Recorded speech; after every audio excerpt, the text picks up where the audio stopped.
Yeah, I feel really comfortable when I sing without lyrics, actually, just with the sound. I just like to hear the sound of the voice sometimes, you know? You feel you have more freedom, Yeah. more Yeah. openness to interpretation. Okay. Yeah. Amazing. Thank you.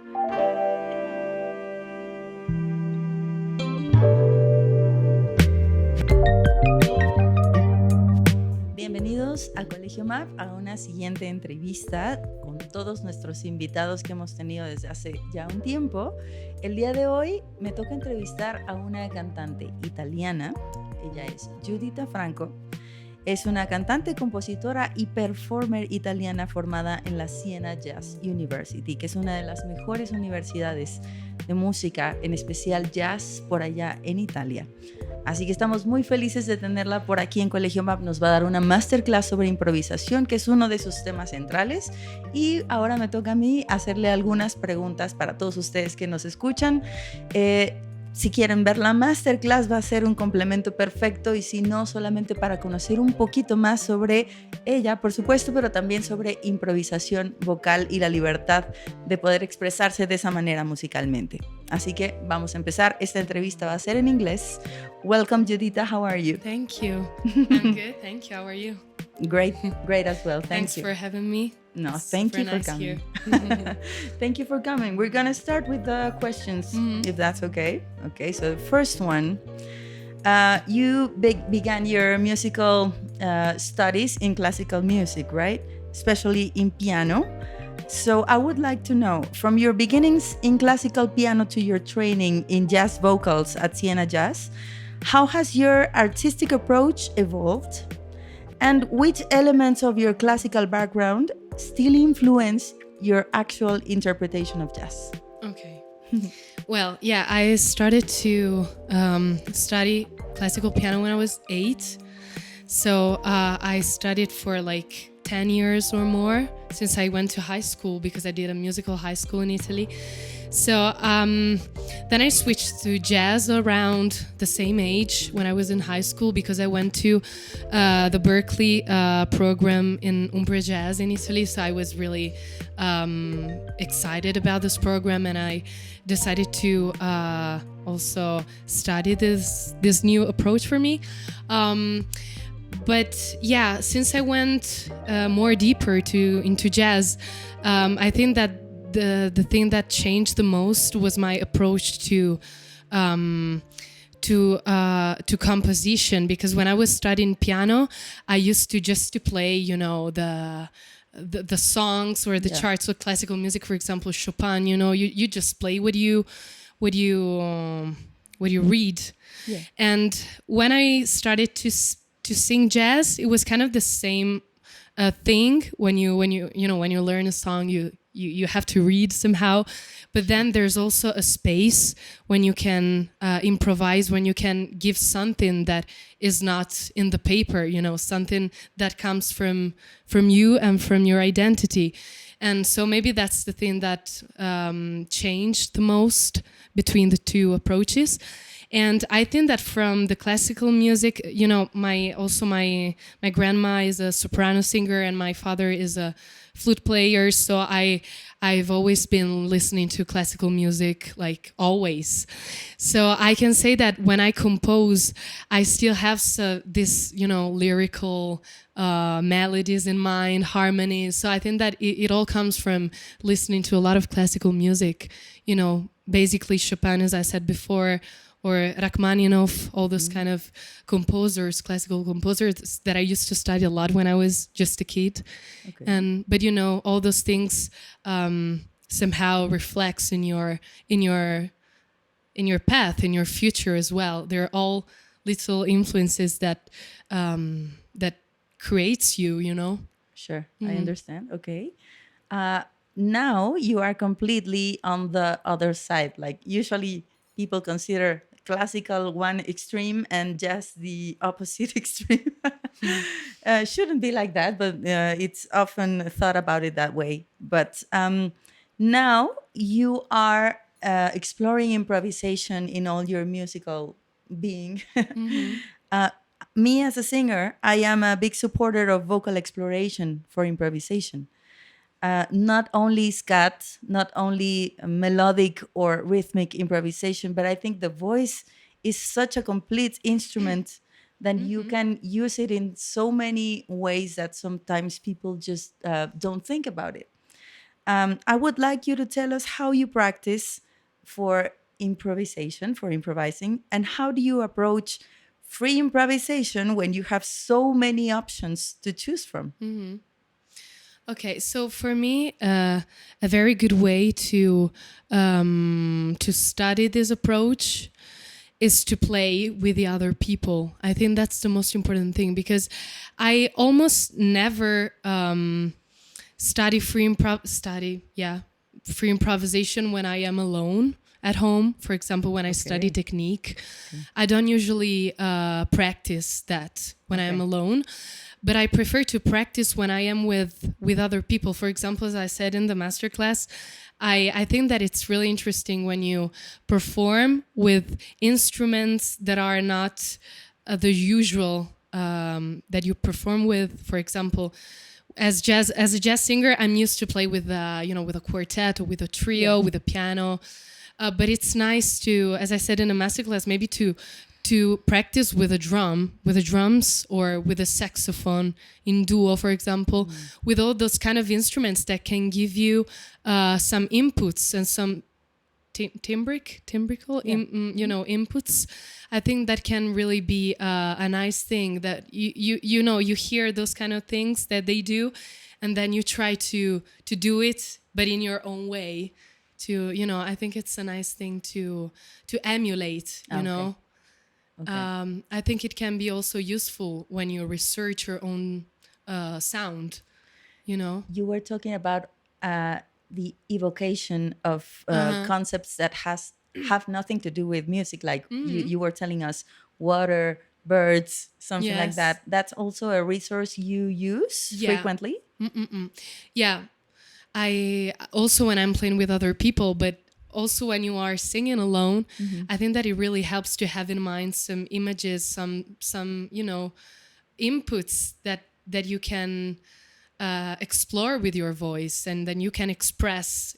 Everyone has a different voice, a different approach, and even if there is an evocation, everyone is going to express it in a different way. And I think that is a nice thing, to explore all those kind of stuff. Antes de continuar, asegúrate de suscribirte a nuestro canal. Frecuentemente subimos entrevistas, masterclass y todo contenido relacionado a audio y música. Así que ya sabes, suscríbete y nos seguimos viendo en los siguientes videos. Okay, beyond the obvious. And talking about other people, you've collaborated with musicians from various nationalities and styles. How have these multicultural experiences have enriched your musical perspective, and what key lessons have you learned from them? Okay. Well, I have been studying in the Netherlands as well, and that was my first time studying abroad, and I was really young, so for me it was an amazing experience and an amazing energy. So I got a lot from that experience. And I can say that musically, I have encountered people from all over the world. So they shaped the way that I play now, because I played a lot of music with them, some music that I didn't even know that could exist in the world. So then I started to study that kind of music. For example, I used to collaborate with Brazilian musicians, and we were like creating an ensemble together. And then when I came back to Italy, I started to create another ensemble with the music that I learned from them. So it's like a chain, that you learn things from others, and then you try to give them back to other people. So I think that. Also in the music, harmonically, melodically, it's, it gives you a lot to learn from other cultures, other traditions. And yeah. What's, for example, the most contrasting kind of music that you've encountered and that you have had to improvise with or play with? Okay. Well, maybe I would say...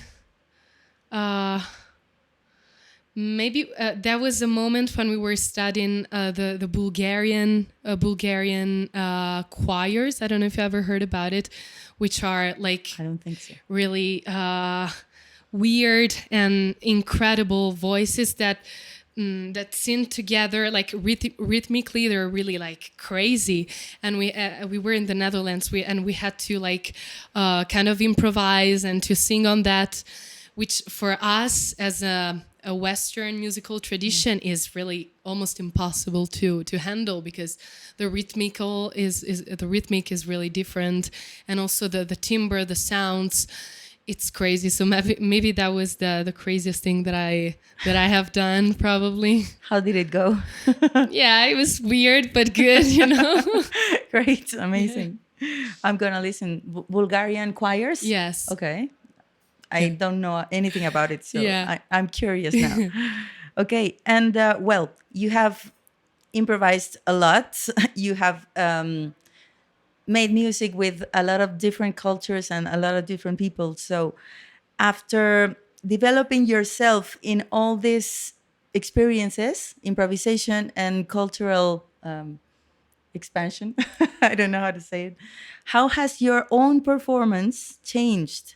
I mean, even if you're not improvising, maybe you have to do a jazz standard someday. Do you think now after exposing yourself to everything, you would do it differently?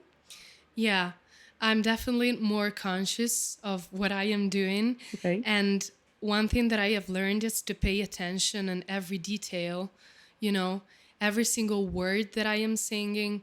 Now I feel like I'm more conscious on what I want to transmit to the audience, and to have like a discussion with the people that are listening to me, and also to the people that are playing with me. So I think I now pay more attention on listening to the others, and to be more open in that kind of way, and to create a story with what I am saying, but with also what everyone is saying in the band, for example. Okay. So that's probably one of the things of the thing that changed the most since I was younger, that I was still studying, for example.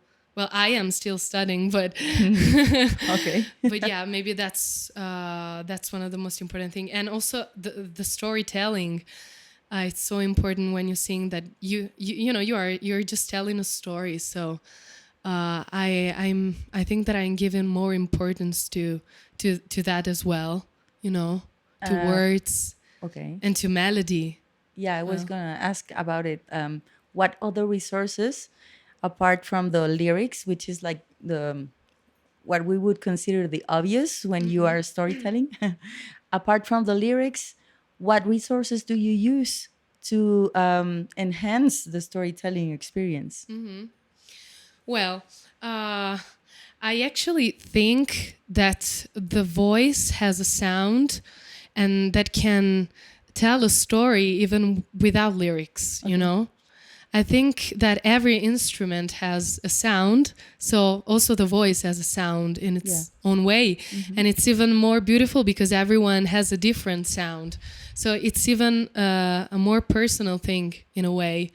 So I think that you're still telling a story, even if you're not pronouncing some words. Okay. I think that in a way you're still singing a melody, and a melody can be a story, I've been composing some songs for my graduation concert for my master's degree, and I am actually researching this kind of thing, about the sound, about the storytelling, and I've been composing songs without lyrics.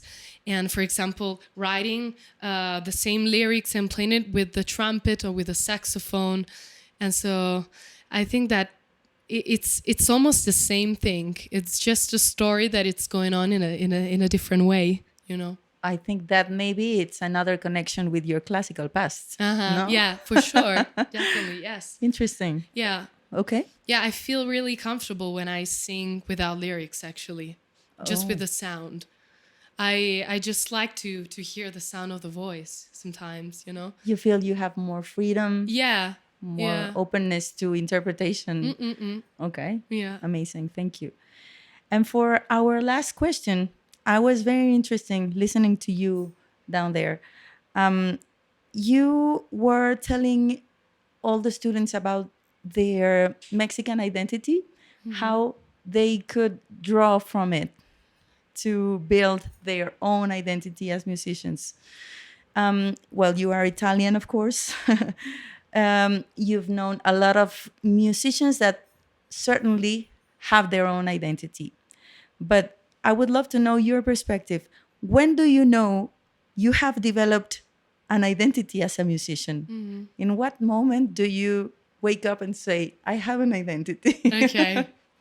I think there is not a moment when I think that it's something that is in constant, that it's always transforming, Then you are changing as a person, and so your music is always changing as well. Yeah. So I think that for me, I talk for my experience. Yeah. Now, as I finished my master's degree, I have been able to be in touch, as you said, with a lot of people who are really sure about what they do, about their identity, about their stuff. And I think that in a way it helped me to find my way to say things. I don't know if I find it already, but I'm still developing this, Okay. trying to research from where I am from, where I come from, but also every little thing that built my my story, my musical story. And I think that everything is part of your identity. It's just in a constant transformation, I think. Okay. Yeah. Thank you so much for that beautiful perspective. Thank you for all this information you have given us, you're giving me, and you're gonna give us in a masterclass. I'm very excited to be a participant in that masterclass. Thank you for coming to Colegio MAP. This is your home. Yeah, Please come back whenever you want. Thank you very much. Muchas gracias a todos por escuchar esta nueva entrevista con Giuditta Franco y no se pierdan la masterclass. Suscríbanse para más contenido como este aquí en Colegio MAP.